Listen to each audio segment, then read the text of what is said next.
Así inicia Es Noticia, noticia en profundidad. Un placer acompañarles. Soy Tatiana Pérez, estoy con ustedes desde Caracas, en Venezuela. Nuestra sede central a partir de este momento. En la próxima hora, 3 temas son noticia, con su arista definida. En esta noticia de coyuntura vamos primero con titulares. El primero de ellos es Noticia Venezuela. Una acalorada y bochornosa discusión deja en evidencia que el pensamiento opositor al chavismo debe ser homogéneo. De lo contrario, hay problemas. El ejemplo está en un programa en donde se enfrentan dos figuras mediáticas enemigas de la revolución bolivariana. Tenemos todo este ejemplo, información y tenemos el análisis. Segundo tema que es noticia, Estados Unidos. Los Dreamers, el muro fronterizo con México, el TLCAN, son asuntos clave del discurso de Estado de la Unión del presidente Donald Trump de esta noche. En términos políticos, el momento para dirigirse al país no podía ser peor para el jefe de Estado. Vamos a contarles por qué. Y tercer tema que es noticia, Cataluña. Se mantiene la incertidumbre sobre el futuro político de la comunidad autónoma, pero ¿por qué los independentistas deciden aplazar la investidura de Carles Puigdemont como presidente de la Generalitat? ¿Qué escenarios se plantean en el inmediato futuro? Lo veremos con Joan Ortiz, nuestro corresponsal permanente en Barcelona, de estadía durante estos días aquí en Caracas. Vamos a conversar con él. La noticia que así comienza, bienvenidos, bienvenidas.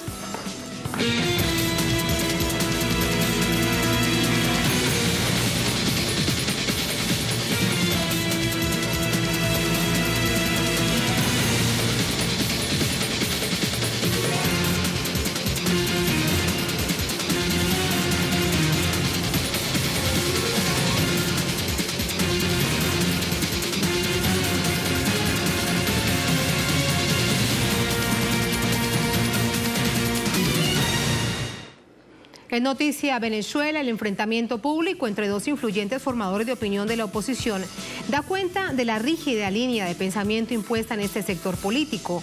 El ataque personal entre Jaime Bailey y Rafael Poleo en respuesta a las opiniones emitidas raya los límites de lo absurdo. Es además un signo del extravío actual de la oposición de Venezuela. Vamos a revisar detalles.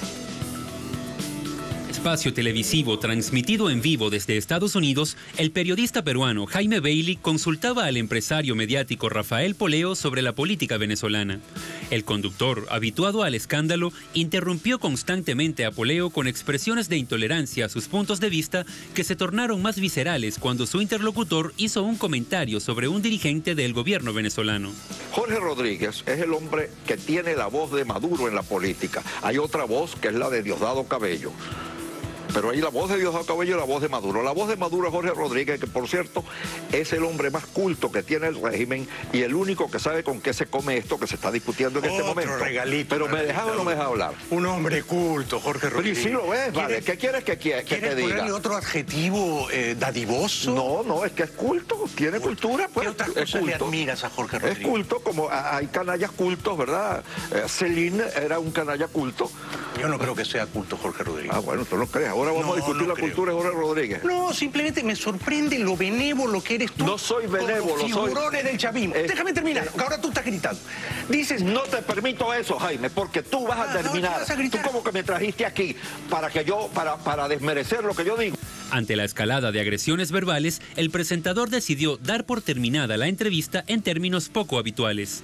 Tú vienes a elogiar acá la dictadura. Vamos a hablar claro. No, nada. Tú lo que vienes es a halagar aquí a personas que has estado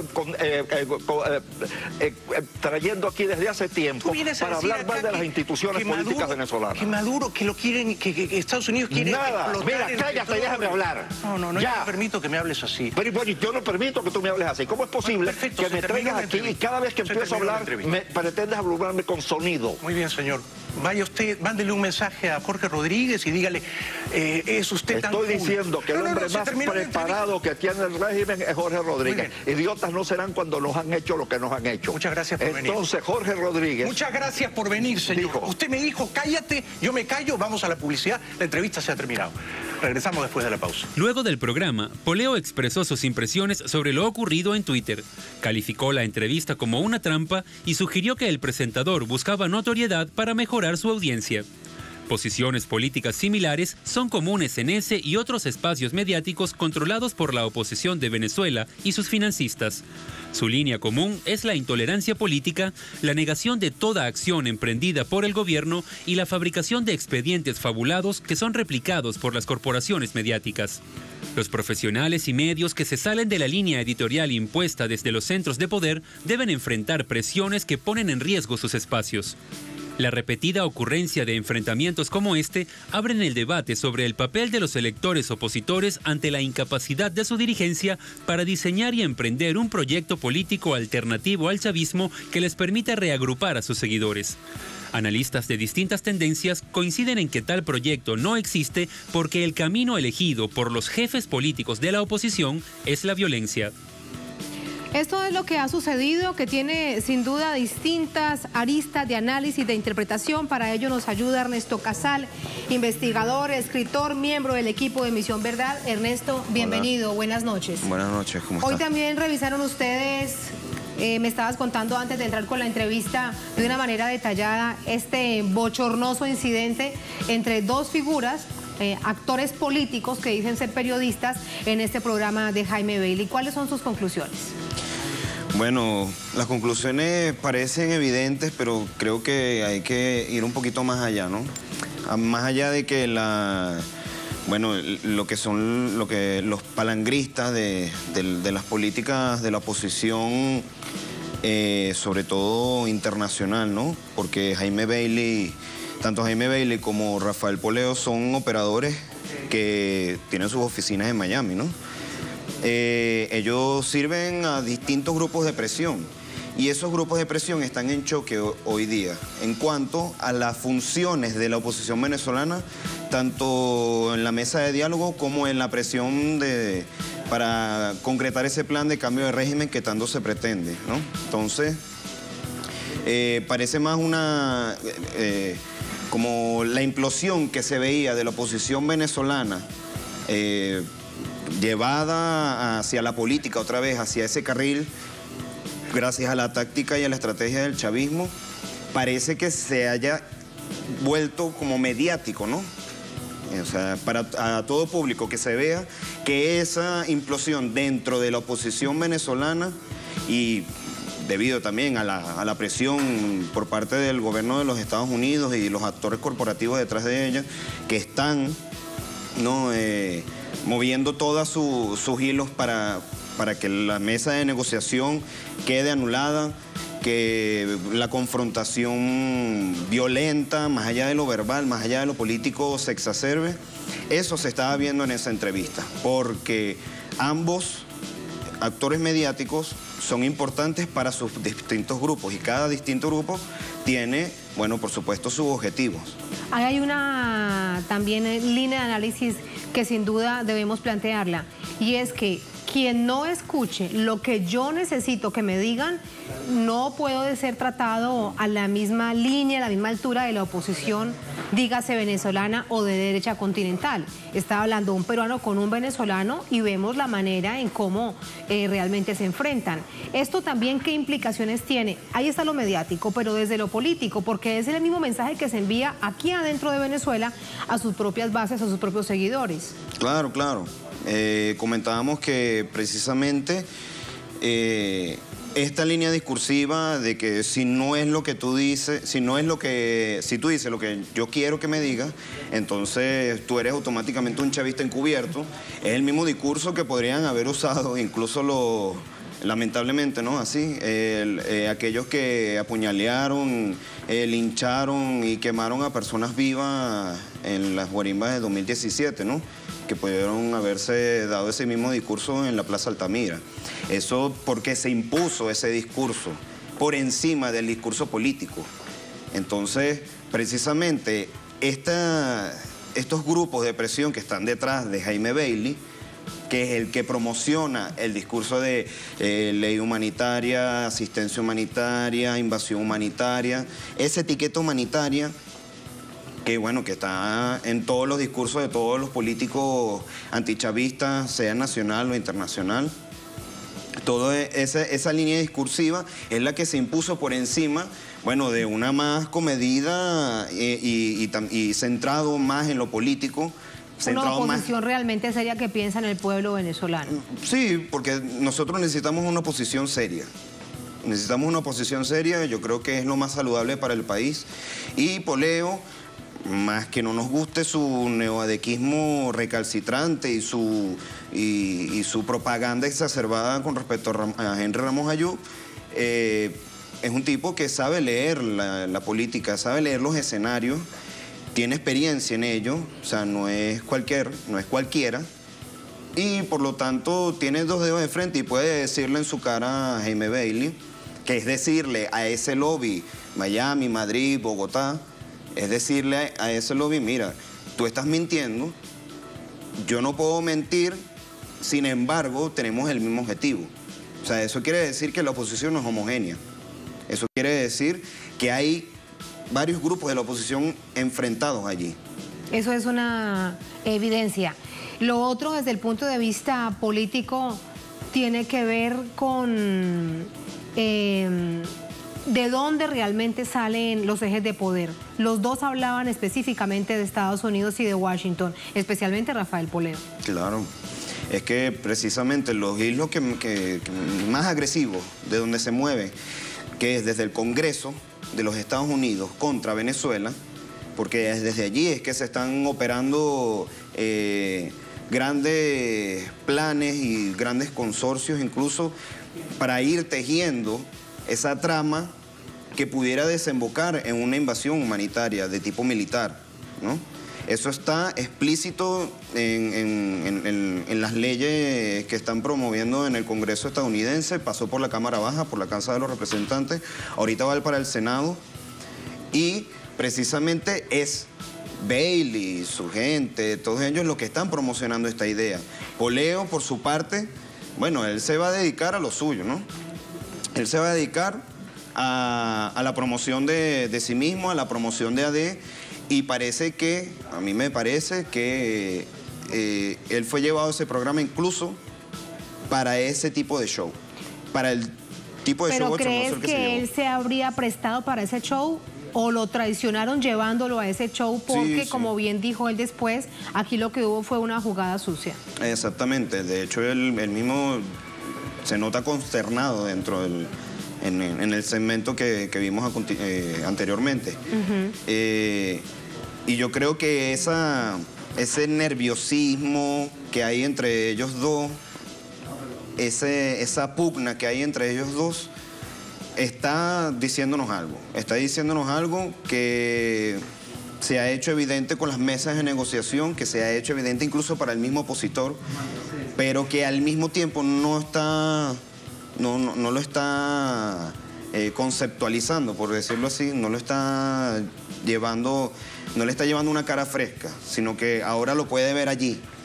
Y eso es precisamente lo que es, eso es una buena foto del momento político que se está viviendo y de los aires que se están, del momento político a nivel interno en Venezuela, cuando hablamos de una mesa de la Unidad Democrática prácticamente desaparecida, fracturada, o de un momento político continental que también se evidencia en las presiones de la derecha en contra del progresismo. Sí, evidentemente. Todo eso.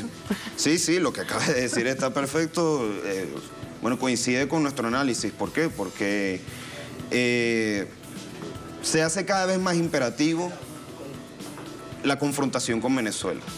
O sea, viendo el momento geopolítico, o sea, lo que está sucediendo en el mundo, la influencia de China y Rusia, como le llama el Tratado de Seguridad Nacional de Donald Trump, que salió hace pocos días, poco menos de 2 semanas, ponen a Irán y a Rusia, a China y a Rusia como las amenazas vitales, ¿no?, para la hegemonía estadounidense. Y de hecho hay momentos en que el mismo documento parece decir que esa hegemonía ya está perdida, que hay, ¿cómo se dice?, competidores iguales, sobre todo China. Y la influencia china en la región ha sido más que notable. Podemos ver que sucedió ahorita la cumbre de CELAC China. en el que la nueva ruta de la seda, la llamada iniciativa de la franja y de la ruta, bueno, ahora se inserta en la región con Venezuela como gran pivote político y económico, pero en la región como un competidor de facto, de hecho, de todo el entramado comercial que venía ejerciendo los Estados Unidos. Que debe entenderse precisamente como el descuido del gobierno de los Estados Unidos de su llamado patio trasero. Lamentablemente eso es lo que siempre hemos escuchado, siempre han actuado de esa manera y ahora entran nuevos actores que no tienen esa misma visión. Claro. Pero he allí entonces la peligrosidad de toda esta derecha aupada desde Washington, del Departamento de Estado. Sí. Entre otras cosas, en esa acalorada discusión entre uno y otro, Rafael Poleo le decía que es que de fondo lo que estaba era el Departamento del Tesoro de los Estados Unidos. Lo que pasa es que no le dejó terminar su idea. Claro, claro. No, y de hecho, él habla allí, o sea, porque lo pone como una teoría de la conspiración, de que las corporaciones energéticas son dueños del gobierno de los Estados Unidos. Bueno, ok, a lo mejor no es que son dueños, pero sí ejercen una gran influencia a lo largo de la historia de los Estados Unidos y sobre todo ahorita. Que mueven los hilos del poder. Claro, porque ahorita vemos a Rex Tillerson, por ejemplo, el secretario de Estado. El secretario de Estado actual de Trump era el jefe ejecutivo de ExxonMobil, una de las grandes corporaciones incluso que modeló incluso la industria venezolana. Pero hay una otra cosa que yo te quiero preguntarte. ¿Habrá alguien que realmente crea el discurso? Lamentablemente tengo que nombrar de nuevo a este actor político de la oposición en la región, Jaime Bailey, con respecto a su teoría sobre la cantidad de petróleo que tiene Estados Unidos y que no lo necesita? Sí, no, eso es absurdo, un argumento que es fácilmente desechable y de hecho Poleo lo hace muy bien porque él dice, bueno, o sea, el gran negocio está en el Esequibo. Él le llama el mayor negocio de la historia, habría que revisar algunos números para ver si eso es así. Pero en vista de que está justamente en territorio venezolano y que esos intereses coluden con la actuación de Rex Tillerson y que a su vez vemos todo el dinero que ha dado ExxonMobil al gobierno de los Estados Unidos, al Congreso, a los actores políticos que están moviendo los hilos para que se haga una intervención humanitaria en Venezuela, humanitaria entre comillas siempre va a ser una intervención militar.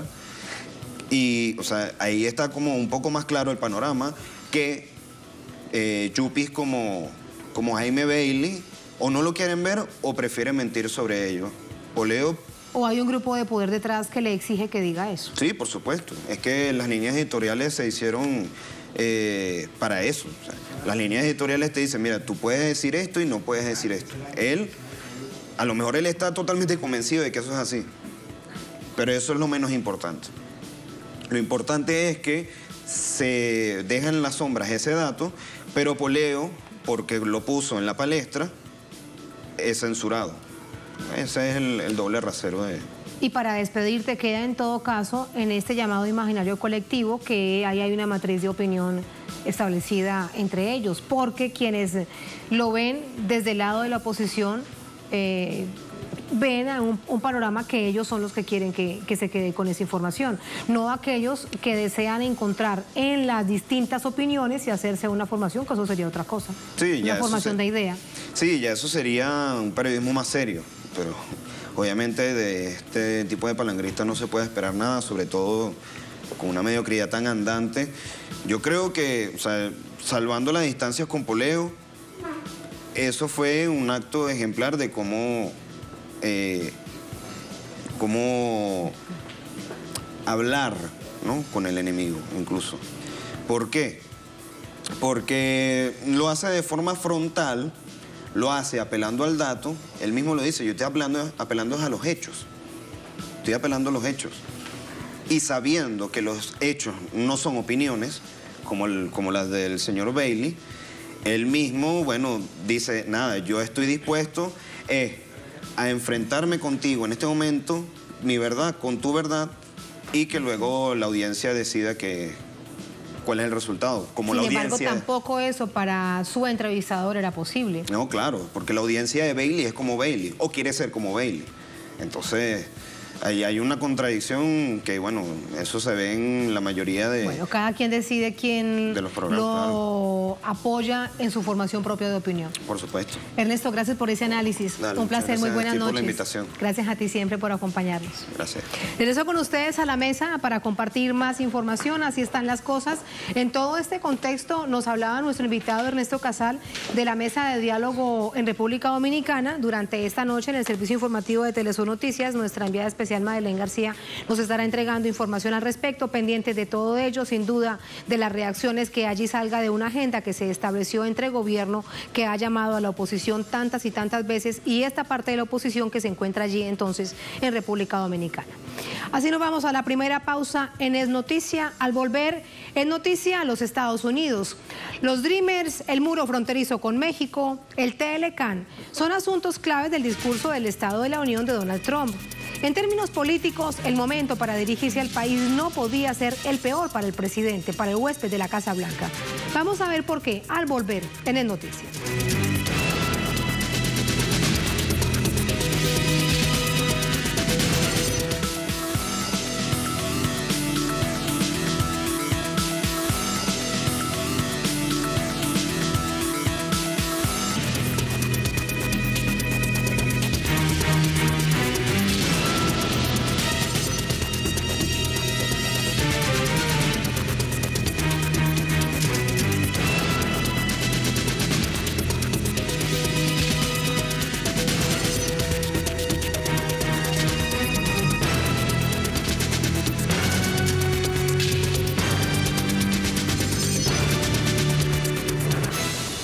Es noticia a los Estados Unidos. En medio de tensiones políticas por el debate migratorio entre demócratas y republicanos, el presidente de la nación, Donald Trump, presenta el discurso del Estado de la Unión. Él mismo tiene como centro el futuro de los llamados Dreamers y las polémicas condiciones del jefe de Estado para protegerlos. Vamos a revisar esos detalles. Tenemos este contexto. A un año de haber llegado a la Casa Blanca, Donald Trump pronuncia su discurso del Estado de la Unión marcado por fuertes tensiones políticas y bajo nivel de confiabilidad en su gestión. Uno de los temas centrales es la situación de millones de migrantes indocumentados en el país. A propósito, republicanos y demócratas negocian una solución legislativa de uno de los programas al que Trump quiere poner fin, los llamados soñadores. Este lunes, un bloque de congresistas demócratas presentó una nueva propuesta para resolver el problema migratorio. El grupo pide que se establezca un camino a la ciudadanía para los jóvenes indocumentados. Hace una semana, el mandatario presentó su propia propuesta. En ella propone legalizar la situación de 1.8 millones de soñadores a cambio de $25 millones para construir el muro con México, reforzar la seguridad fronteriza, aumentar las deportaciones de los ciudadanos sin papeles y reducir la inmigración ilegal. Propuesta que sigue en pie y será ratificada nuevamente ante el Congreso.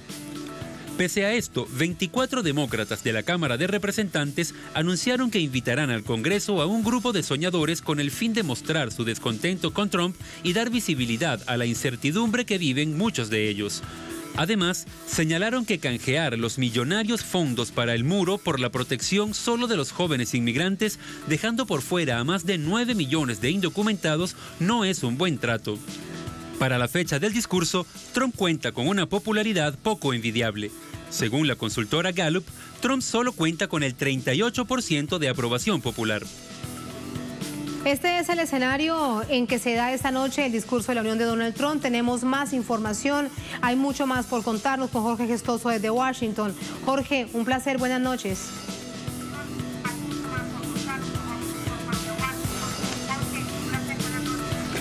Tatiana, buenas noches. Lo que es noticia hoy aquí en Washington no es exactamente lo que se espera sobre el discurso del Estado de la Unión, el primero de Donald Trump, sino que el presidente está tratando de vender que quiere unir al país. Y lo irónico es que justamente a través de todas sus posiciones, sus tweets y su actitud, llega a esta división jamás vista en los Estados Unidos, incluso políticamente. Y te cuento, en el día de ayer, sobre la noche, el Comité de Inteligencia de la Cámara de Representantes, diríamos la Cámara de Diputados en nuestra América Latina, decidió revelar un memorándum altamente confidencial, altamente secreto, que no debería revelar, se lo pasó al presidente. El presidente tiene 5 días para decidir si lo hace público o no, y en ese documento, supuestamente, mostraría que esa investigación que están haciendo sobre Robert Mueller, sobre la posible colusión de Rusia con su campaña para tratar de influenciar en los resultados de las elecciones, tuvo, según la versión republicana, este memo está escrito por los republicanos,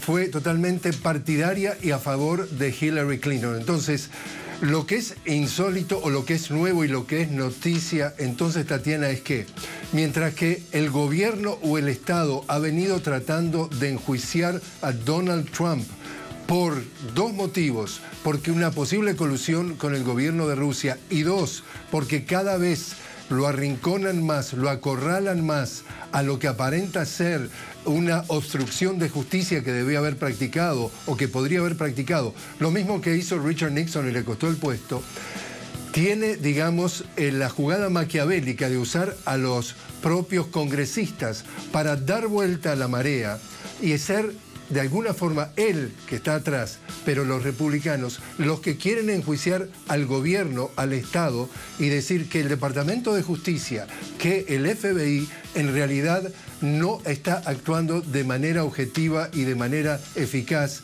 sino totalmente partidario a favor de, en este caso, de la candidata Hillary Clinton. Lo que sí sucede es que nunca el país ha estado tan dividido. Y no solamente en la parte política, Tatiana, sino también en lo que ha sido el discurso desde el primer día.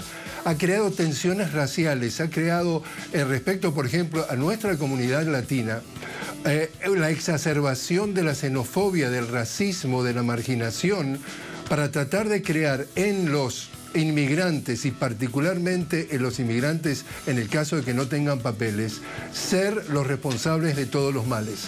Él va a vender esta noche 4 puntos, que la economía y los trabajos marchan con viento de cola, el mercado de valores ha crecido 30% desde que llegó al poder.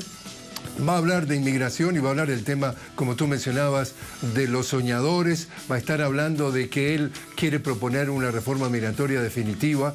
Por supuesto, siempre condicionado a que se construya un muro, a que se refuerce la frontera, la seguridad en la frontera. Después va a estar hablando también de la infraestructura, que quiere pedir 1.700 millones de dólares para reconstruir la infraestructura. Y después, como último tema, digamos, que es parte del discurso, el tema de la seguridad nacional. Allí va a hablar de problemas internacionales como el caso de Corea del Norte, posiblemente Irán. Y el gran signo de interrogación, Tatiana, es si mencionará alguno de nuestros países latinoamericanos en esa, de alguna forma, presentación que todavía, según la Casa Blanca y según él mismo, no ha dado indicios que lo haría. Pero en definitiva, nunca Estados Unidos llega a un discurso de un presidente sobre el primer año del Estado con un país tan dividido y un sentimiento antiinmigrante tan exacerbado por el mismo presidente, que en definitiva trata de vender como le quiera llamar, que está tratando de unir y que se sentiría satisfecho si al final de la noche el país termina más unido que nunca, Tatiana. Jorge, por donde comenzabas, porque sin duda bien lo dices, parece que ha pasado a un segundo plano la expectativa que había con respecto al discurso de la Unión, el primero de Donald Trump. Así que te pregunto por lo primero, de nuevo este escándalo relacionado con una situación que genera también tantas dudas y tantas preguntas. La pregunta concreta es, ¿qué pasa con los demócratas? ¿Qué han dicho en este momento?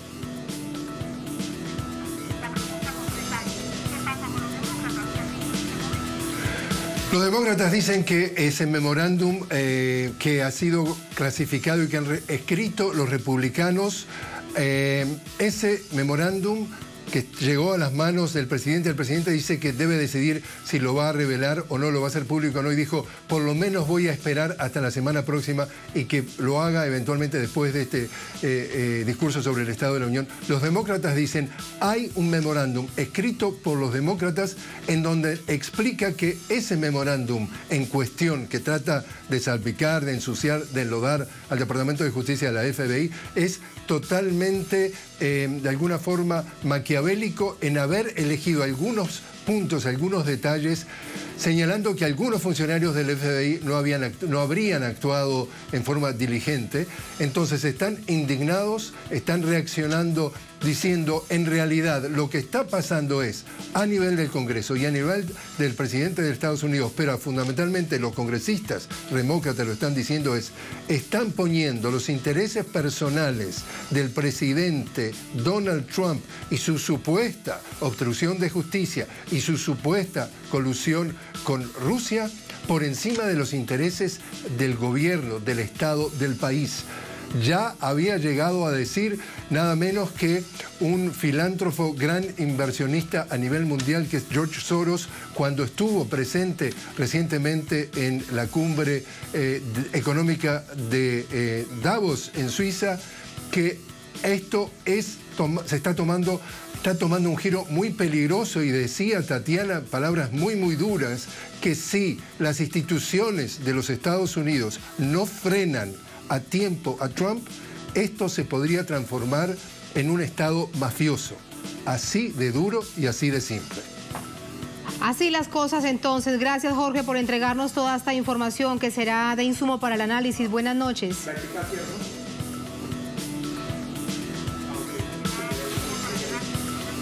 Allí teníamos. Muy buenas noches. Jorge Gestoso, nuestro corresponsal permanente desde Washington.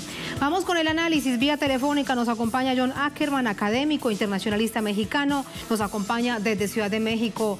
Doctor Ackerman, buenas noches, bienvenido. ¿Cómo está? Buenas noches. ¿Qué tal? Un gusto. Muchas gracias.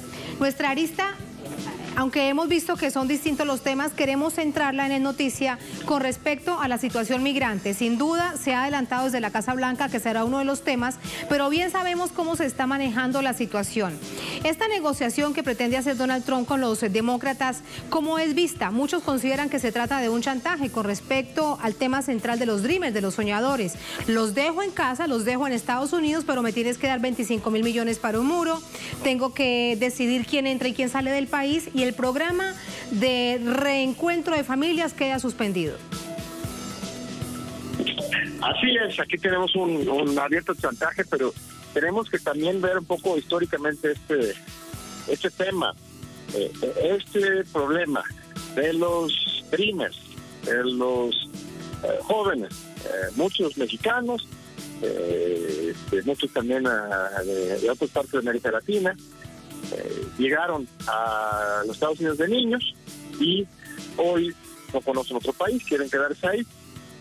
Fue más bien Barack Obama el responsable, desde mi punto de vista, por su situación actual, porque Barack Obama tuvo la oportunidad de legalizarlos plenamente, de establecer una vía concreta hacia la ciudadanía para estos jóvenes. Pero él prefirió negociar. Él, en lugar de presionar y chantajear y exigir que realmente los legalizaran, él los usó nada más de moneda de cambio y les regaló apenas esta acción ejecutiva de los Dreamers que suspende su deportación.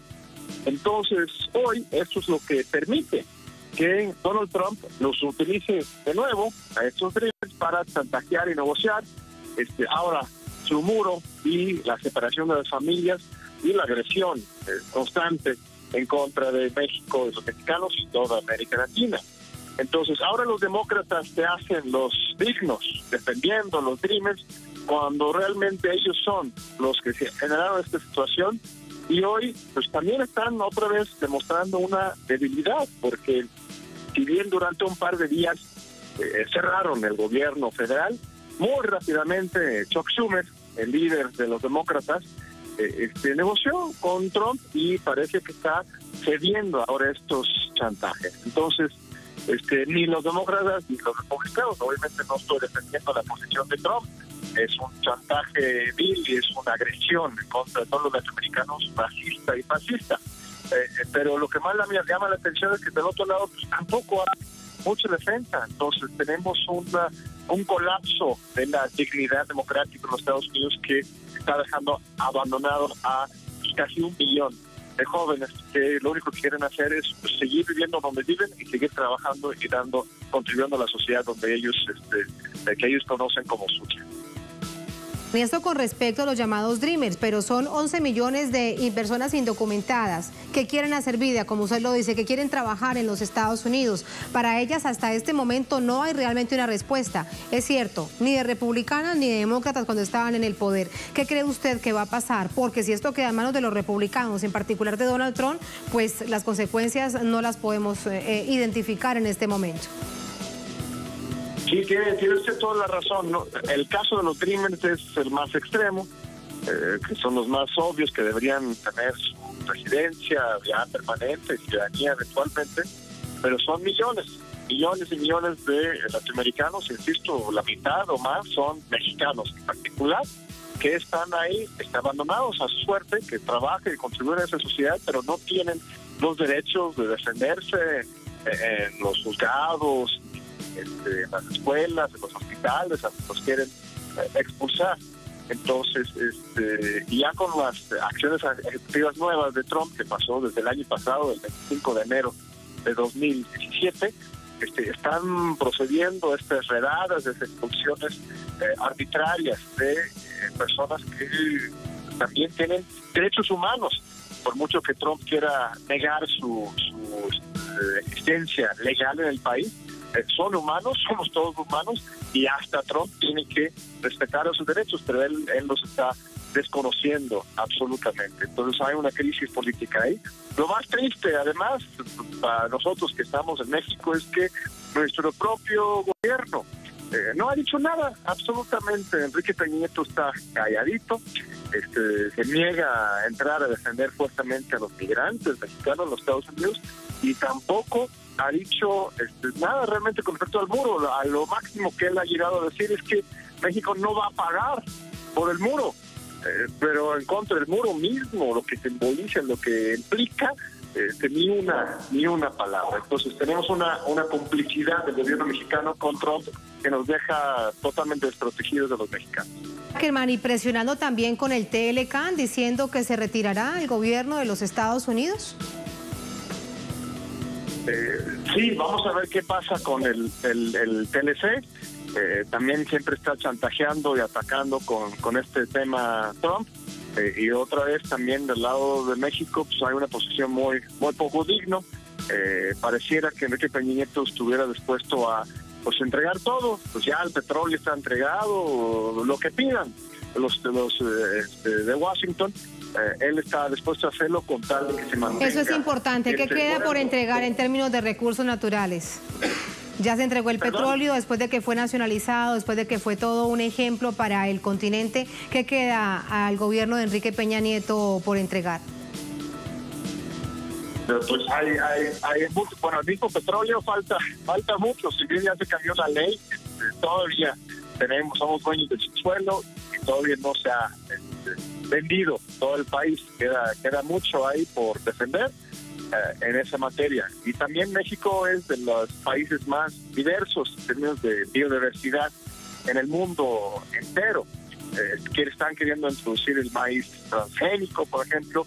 Quieren aprovechar de todos los recursos también de las selvas del sur de México, que tienen una increíble riqueza para cuestiones médicos, para cuestiones alimenticios. Las minas ya están privatizadas, pero quieren más control en esa materia. Toda la industria nacional está colapsada ahorita porque, por ejemplo, México es el país con la segunda mayor cantidad de Walmart en el mundo. Todos los pequeños comercios los están acabando con estas grandes tiendas que además expatrian a todas sus ganancias de regreso a los Estados Unidos y casi no pagan impuestos en México. Es cierto, ya hemos avanzado mucho en eso del neoliberalismo. Pareciera que no quedaba nada, Pero en realidad todavía México está de pie. Por ejemplo, un ejemplo, la Universidad Nacional Autónoma de México es todavía la universidad pública más grande y fuerte en el mundo entero, casi. Quizás la Universidad de Beijing está un poco más grande, pero la Universidad Nacional todavía es una escuela pública, gratuita y laica. Los alumnos no pagan ni un peso. Entonces, pues eso es lo que está en la agenda ahorita. Trump viene por todo y pues veremos qué pasa ahorita con las elecciones de México. Por ejemplo, el 1 de julio va a haber elecciones presidenciales y Doctor Ackerman, será un momento histórico muy importante. Y las elecciones también en Estados Unidos. Recordemos que este año hay elecciones parlamentarias. Se elige completo Cámara, tercio del Senado. Veremos cómo quedan las fuerzas políticas. Algo puede cambiar, uno nunca sabe. Doctor Ackerman, gracias. Muy buenas noches. Al contrario, un gusto. Un fuerte abrazo desde la Ciudad de México. Un abrazo. Muchísimas gracias. Regreso con ustedes a la mesa para compartir un titular que tenemos aquí en nuestra multiplataforma a propósito de lo que será el discurso de la unión del presidente Donald Trump. Lo ampliamos para ustedes. Encuesta: gestión de Trump con solo 38% de aprobación. En los estados de la costa oeste de Estados Unidos, el presidente Trump cuenta con un respaldo de entre 29 y 36% solamente, según un sondeo. La consulta de la firma Gallup precisa que existe una creciente polarización en el país, donde un 61% respalda a Trump en el estado de Virginia, sureste, mientras que solo un 26% en el estado de Vermont, noroeste. Tenemos más información. Por ejemplo, dice esto: en estados como Alaska, Kentucky, Montana, Idaho, Wyoming, Virginia Occidental, el porcentaje favorable al mandatario oscila entre 50 y 57%. En contraste, California, Washington, que es la capital, Oregon, costa oeste, se evidencia un 29 y 36% de favorabilidad. El jefe de estado además registró un 30% en Nueva York, mientras que en el Distrito de Columbia logró solo, escuchen esto, un 6%. Tenemos ahí la información completa en www.telesurtv.net. Así nos vamos a la segunda pausa en El Noticia. Al volver, en Noticia Cataluña. Ahí tienen ustedes las imágenes. La tecnología nos permite contarles de distintas maneras lo que viene. Se mantiene la incertidumbre sobre el futuro político de la comunidad autónoma. ¿Por qué los independentistas deciden aplazar la investidura de Carles Puigdemont como presidente de la Generalitat? ¿Qué escenarios se plantean en el futuro inmediato? Lo veremos al volver. Ya venimos con más de Noticia.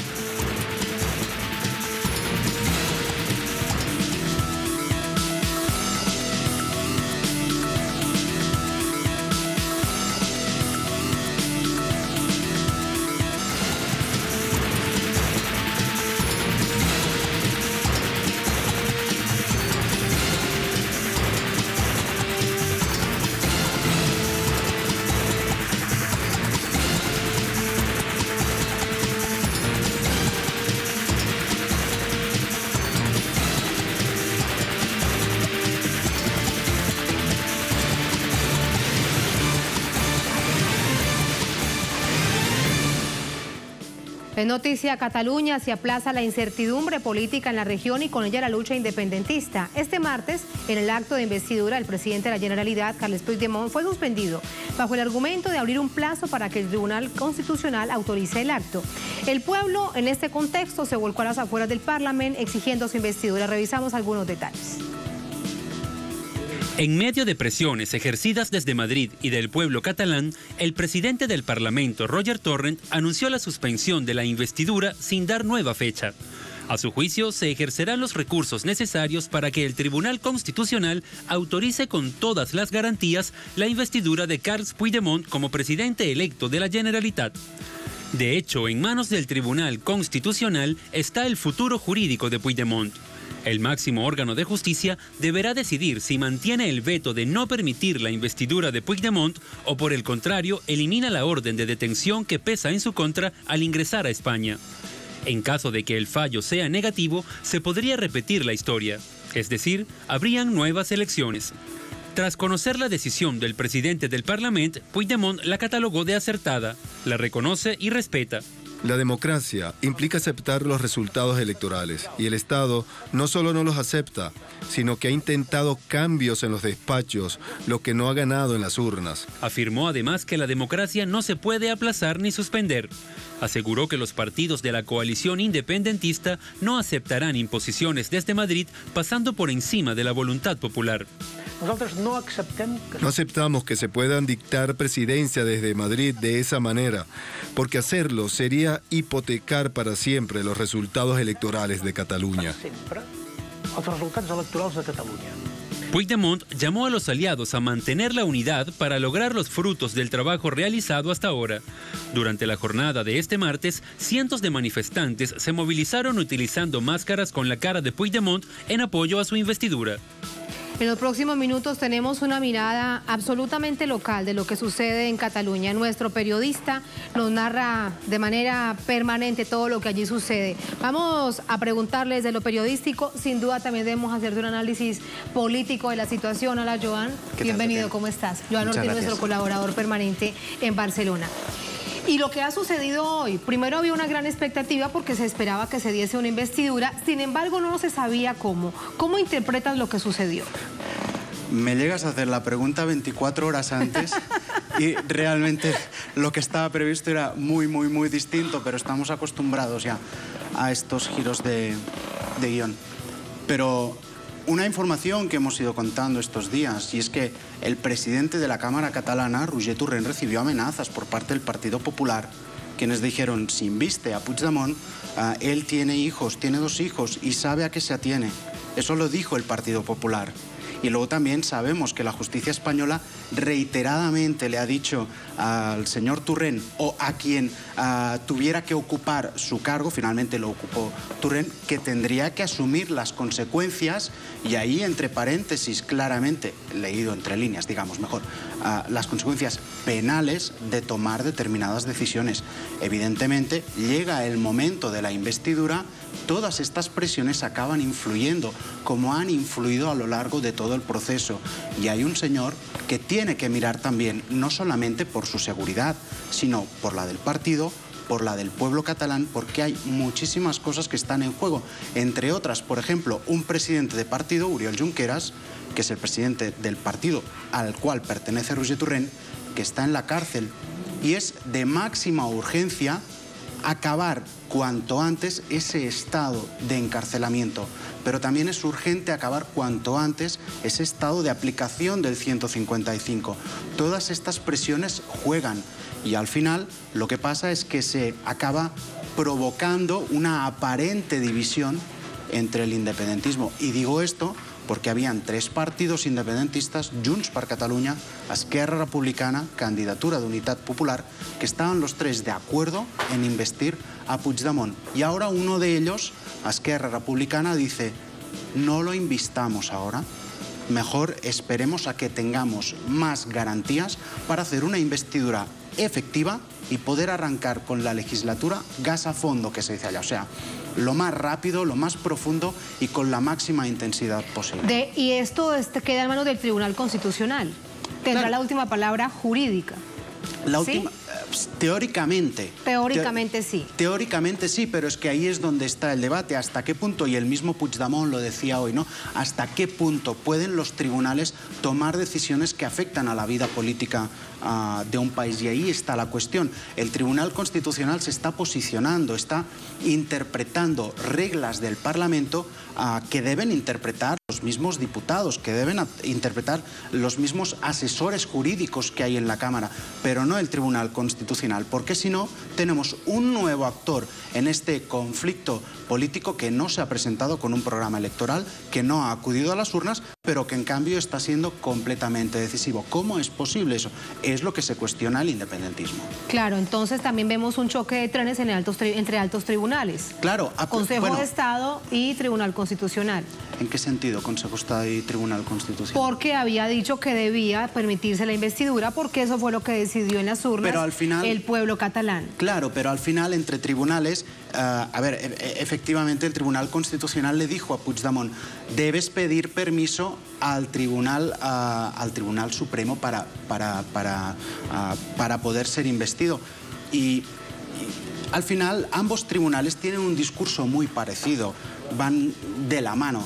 Así que es como extraño, ¿no? Que se puedan encontrar grietas en uno o en el otro a las cuales poderse agarrar para seguir adelante desplegando esta política hacia la República Catalana, ¿no? Claro. Preguntábamos digamos, en el contexto de este segmento, ¿cuáles serán los escenarios en el inmediato futuro para Cataluña? En caso de que el presidente, de que Carles Puigdemont no sea investido como presidente, ¿qué sucederá?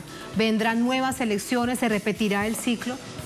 Teóricamente, si no hay un consenso, si no finalmente es investido Puigdemont y no hay un candidato alternativo, sí que se da un plazo de 2 meses para nuevas elecciones. Este escenario en estos momentos no se contempla. Lo que se contempla, y lo decía el mismo presidente de la Cámara catalana, Roger Torrent, es que Puigdemont se ha investido. ¿Pero cómo? Bueno, ahí es donde también ese se puede... es el asunto. Claro, pero el cómo. Claro, en la distancia parece inverosímil que sea investido en la distancia, que gobierne desde la distancia. Ahí volvemos. ¿Cómo interpretamos las normas de la Cámara? Las normas de la Cámara no contemplan la investidura a distancia. Si leemos estas normas de forma abierta, podemos decir, como no lo contemplan la investidura a distancia, no la prohíben, por lo tanto, hagámosla.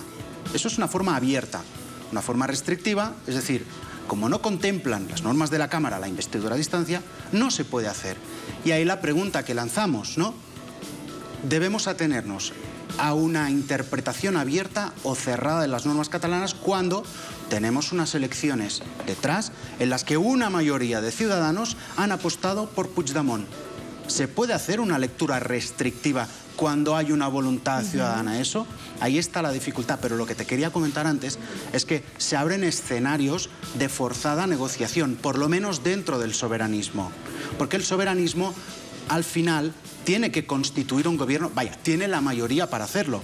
Si constituye el gobierno, tendrá que ponerse de acuerdo entre los partidos. Y es necesario que ganen más tiempo para acordar puntos que todavía no han sido acordados. Es decir, el independentismo necesita Puede ser visto tiempo. Entonces como una estrategia por el asunto del Claro, pero del otro lado, lo que está diciendo el independentismo es ganemos tiempo también para seguir negociando, ya no entre nosotros, sino también, sobre todo, con el Estado, para conseguir que Puigdemont pueda venir y que hagamos una investidura con garantías. Una pregunta a punto de despedirte como periodista y como ciudadano también que has vivido todo este proceso. Parece que mientras más posturas radicales toma el Partido Popular, el gobierno de Rajoy, hay también más radicalismo hacia el independentismo. Esto lo vemos desde acá. ¿Es así? ¿Cuál es la interpretación real? Yo no sé si la palabra radicalismo es la correcta, pero que hay personas que lo ven cada vez más claro, sí. Que ven claro que la salida del pueblo catalán por ahora, según el independentismo, obviamente, es la de la creación de la República Catalana. Y en este sentido, si vamos viendo las encuestas, si vamos viendo las cifras de los últimos años, nos daremos cuenta que el independentismo ha ido creciendo. Pero crecerá más en el momento en el que el independentismo gobierne y pueda desplegar todos sus programas sociales, porque al fin y al cabo lo que pretende la República es ser progresista a nivel social. Y ahí es donde va a ganar más gente. Y paradójicamente, mientras el Partido Popular armó las elecciones pensando en que podrían ganar una coalición de derecha, el independentismo de nuevo sale triunfante, y por eso vimos entonces en las calles hoy gran cantidad de gente. ¿Esa también es una interpretación correcta? Ahí ya lo veo más complicado porque particularmente a mí, estoy haciendo una aportación subjetiva, me cuesta entender que Mariano Rajoy quisiera convocar las elecciones del 21D cuando estábamos viendo precisamente esta tónica, esta tendencia de que ganaba el independentismo, lo cual se ha dicho en muchos foros de debate y los medios de comunicación en Cataluña lo han hablado. ¿Qué tan Europa ha apretado para que se celebren estas elecciones? Es una hipótesis que queda ahí, que no ha sido corroborada, pero podría ser que formara parte de negociaciones bajo mesa la imposición de estas elecciones el 21D, que bajo mi punto de vista Mariano Rajoy o no quería o se las miraba con sumo nerviosismo. Y nerviosismo le debió haber quedado después del resultado. No, nerviosismo en todos lados. Muchas gracias, Joan. Se nos acaba el tiempo. Debemos tener segundo tiempo de Arista Cataluña antes de que te vayas. Un placer y gracias. Buenas noches. Lo mismo y gracias. Gracias a ustedes también por habernos acompañado. Finaliza esta emisión de Noticias. Hasta mañana. Sigan con nosotros.